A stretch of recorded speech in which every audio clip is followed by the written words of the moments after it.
TIFU by realizing what my McDonald's manager in China actually goes through.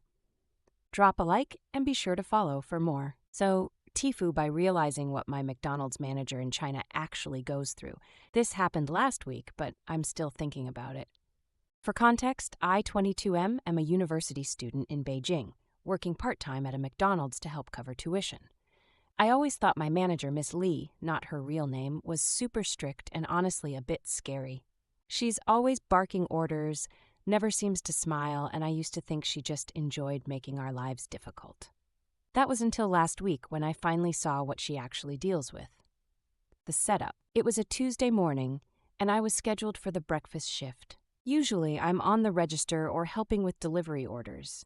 Meituan and LME are huge here. But that day, Miss Lee asked me to help her with inventory and some paperwork because our assistant manager called in sick and 2 new hires ghosted us after orientation. Classic.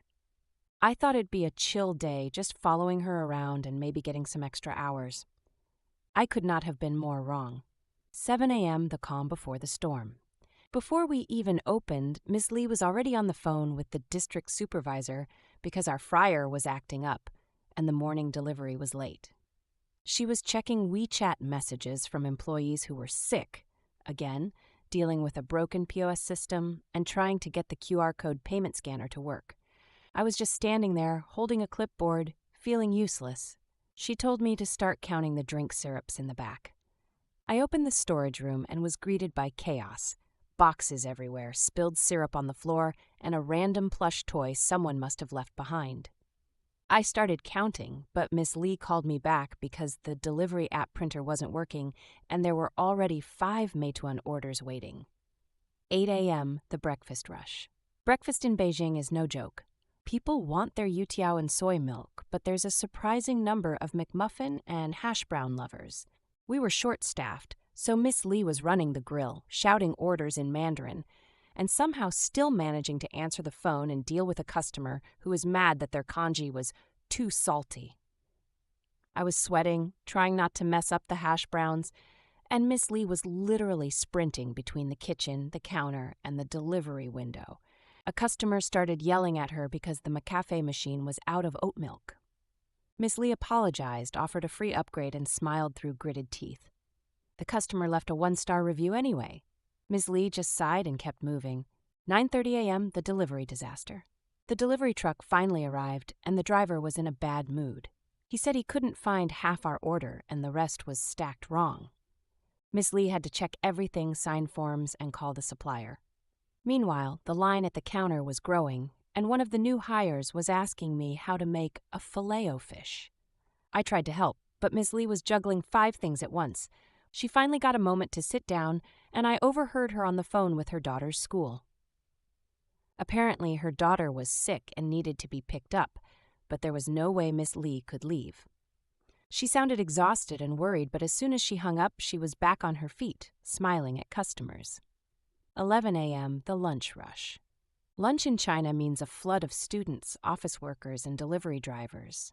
A group of influencers came in and started filming a Douyin, Chinese TikTok video in the lobby. Someone tried to pay with a stack of coins. The ice cream machine was still down, and now the Wi-Fi was acting up, which meant the QR code payments were failing. Miss Lee was everywhere at once, fixing problems, calming angry customers, and somehow still finding time to check on us. At one point, a customer threw a fit because we were out of spicy chicken wings.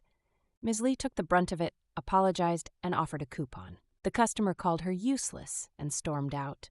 I saw her eyes well up for just a second before she shook it off and went back to work. 1 p.m., the realization. By now, I was exhausted and my feet hurt. Miss Lee hadn't stopped moving since 6:30 a.m. She dealt with angry customers, lazy employees, broken machines, and a sick kid all before lunch. I suddenly realized she's not just strict, she's holding this place together with sheer willpower. After the rush, I finally got a chance to talk to her. I awkwardly apologized for not realizing how hard her job was. She just laughed and said, "You'll understand when you're a manager." But honestly, I don't know how anyone could do her job every day. The aftermath. Since that day, I've tried to be more helpful. I show up early, help clean up, and do my best not to add to Ms. Lee's stress. I also started sticking up for her when other employees complain. She's still tough, but now I see it's because she has to be. So TIFU by judging my manager before I ever walked a mile in her shoes. If you work in fast food in China or anywhere, give your manager a break. They're probably holding the whole place together with duct tape, WeChat, and caffeine. Thought my McDonald's manager in Beijing was just strict, but after spending a day in her shoes, I realized she's a superhero, dealing with chaos, angry customers, useless employees, and a sick kid, all while keeping the store running.